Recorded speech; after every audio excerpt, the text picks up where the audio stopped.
presentation. Share the presentation. Second.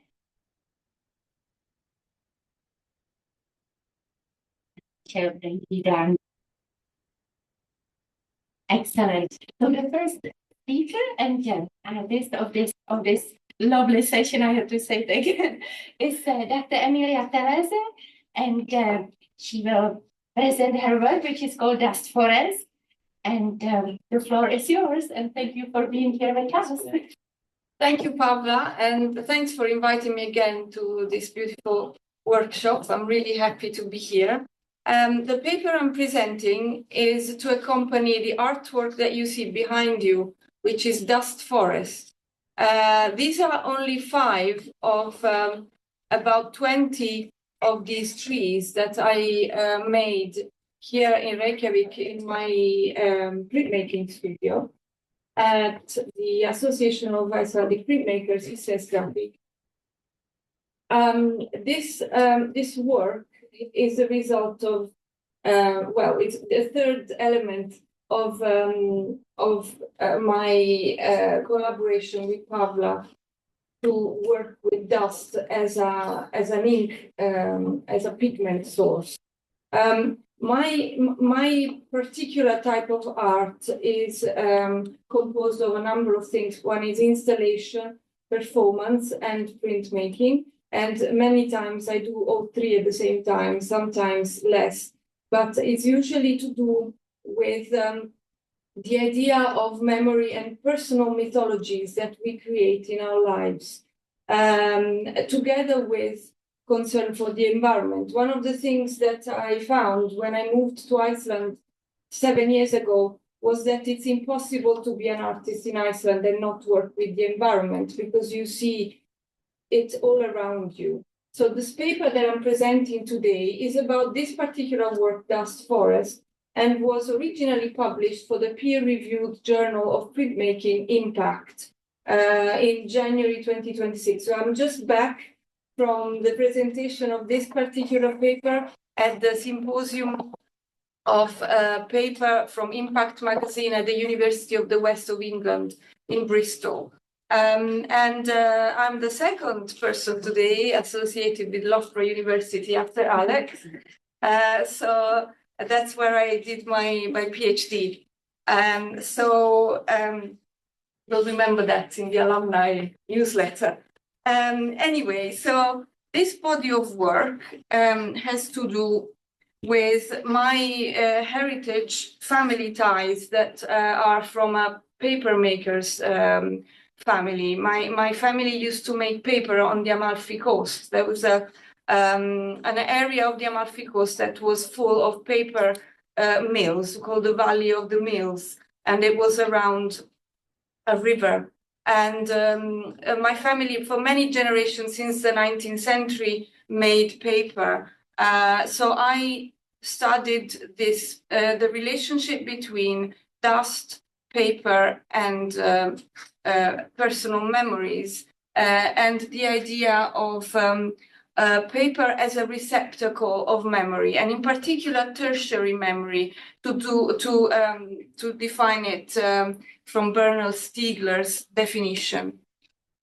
So why do I work with dust? For a start, dust is formed by glacial erosion and is also helped by deforestation. Much of Iceland's forests have been deforested in the Middle Ages by the Norse settlers. And dust travels thousands of kilometers and carries the landscape memories. And in the 19th century, just about the time when my family used to make paper on the other side of Europe, scientists and historians found buried trees underneath the deserts in Iceland, the very deserts that Pavla studies, in particular Dingjusandur. So there's entire trunks of Betula pubescens, which is Icelandic birch, buried underground. So the dust deserts that are in Iceland actually carry the burial site of hundreds of thousands of trees that once formed the Icelandic forest, these trees that were cut off and whose trunks we find underground. So what I did was work with Pavla, and you can see, you've seen these maps many times today, so I'm not going to describe them again, but they are from all his research, and a lot of research that has been done on the dust and erosion formation. So you will see these maps all around this workshop. But the interesting thing that I found was that I wanted to use dust as a non-linear chronicle of memory, and the studio as an experimental space. One thing that I do as an artist, I don't like to illustrate. I am not an illustrator, which means I don't particularly depict scientific data in a linear way, because I believe that art should have its own identity and its own autonomy of philosophy. So when I make art, I don't make it to illustrate a particular scientific concept, but I make it to stand alone and as its own thing. So in this, I am in agreement, for example, with Adorno and with Timothy Morton, and also with Rothko, all of whom, and Susan Sontag, all of whom maintained that over-explanation of art really kind of ruins the magic. So I'm not going to do that, and I don't do that in my artwork, because I believe that art is different from illustration. So this was a map of the Amalfi Mills Valley, where the number 4, 6, 8, and 9 were the paper mills that belonged to my family. And all around, in my family sort of mythology, making paper was associated with my childhood. I grew up around paper. I climbed paper stacks. I could recognize it by touch. And I was fascinated by the stories of making carta bambagina. So this was the paper mills. It's not particularly glamorous, but this is the actual paper mills that belonged to my family, where workers made every day this paper out of rags.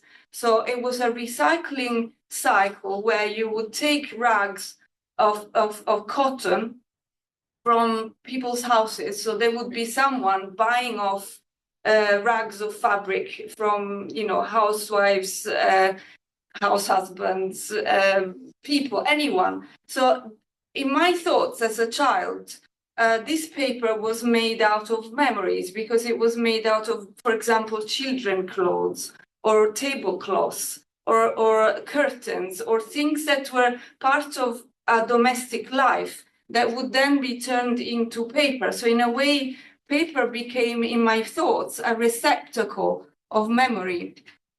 This was the planimetry of the paper mill. In 1954, all of these, most of these paper mills were wiped out by a flood of the river that basically completely wiped out overnight the industry of paper making in Amalfi that had lasted since the 1300s. In fact, the paper mills in Amalfi used to make paper for Frederick II of Swabia. And, hundreds of years of history wiped out by water, the same water that would make paper. So this is the example of paper that is made out of 100% cotton, bambagina. So when I started making dust forest, which you see behind you, I used Chinese paper, which is the paper that was originally the paper from Amalfi, from which Amalfi paper makers learned from. So they learned from the Chinese. And in that, I used pigments of historical importance. One of the things that I did at university in Florence, I specialized on heritage Renaissance techniques. So I studied the mineralogy and the chemical composition of the pigments that were used by the great masters in the Renaissance. So I used that scientific knowledge to make Icelandic dust ink and pigments that you can see at work on this artwork. So the gray elements and the sort of brownish elements of the ink is the dust. And then I joined it with heritage pigments that were used since the Middle Ages. For example, lapis lazuli, which is derived from a semi-precious stone, and in antiquity it was the most expensive art material that you could find, and it was a status symbol to use it, and also earth pigments. With this, I made 12 trees, and these are depictions of the imagined trees that I thought of existence in the underground underneath the dust deserts. And this became a walk-through installation at the Royal Festival Hall in London in October 2025, and this was presented by me and Pavla. So this is some photos of me making them. It's a very physical exercise because first I prepared the matrices that were made using a printmaking technique called collograph. So it was a matrix made out of recycled material over which I inked with my particular pigment ink that I made with Icelandic dust and the lapis lazuli and the earth pigments. And this was the resulting installation at the Royal Festival Hall. Today, you can walk through a slice of the forest. Please bear in mind that it's still wet because it takes weeks to dry. And I only came back from Italy, less than the time to make them dry. So please don't touch them, but you can walk through them. And the idea of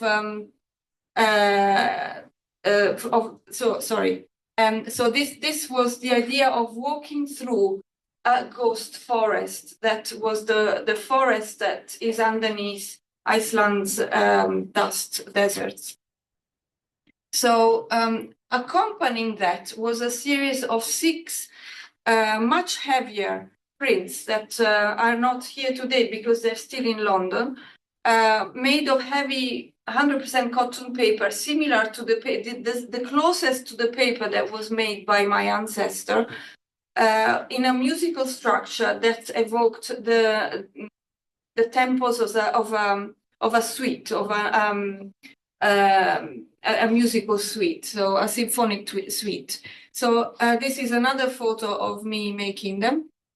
So the matrices that I made for Dust Forest were destroyed by the action of the printing press, which I used to make these particular works that are called Suite for an Imaginary Forest. So this is a sort of elegy piece for the dying moments of the matrices that were the original matrices for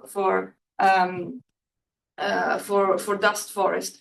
The thing here also is the idea of Bernard Stiegler's idea of tertiary memory. So a philosopher called Chalmers made the idea of an extended mind, so that our mind extends over the body and extends through the thoughts of the world around us, and some remnants of our mind can be found in, for example, ideas used as an aide-memoire. For example, let's say you look at an object that belonged to your dead father, and that helps you remember and helps you put yourself in a sort of mood to remember him. And in a way, this was the object of my installation, was to create paper as an extended memory, as a tertiary memory, so as a site for memory. Scientifically, paper has always been associated with science, like chromatography, for example, litmus tests, papers that are used to measure a lot of things. So this is the same way. In a way, I'm using this this idea of paper as a litmus test for the memory of a forest. So these are just some close-ups of the artworks, and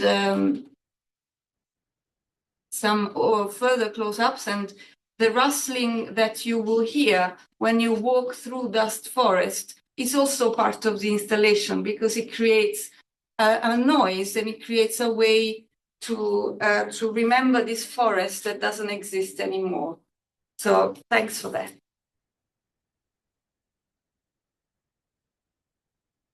Thank you very much, Emilia. So very impressive, all the time of the past and future.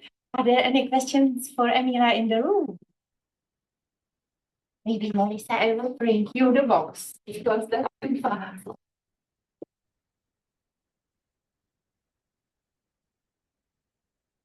Thank you. Could you tell us how you make the pigments?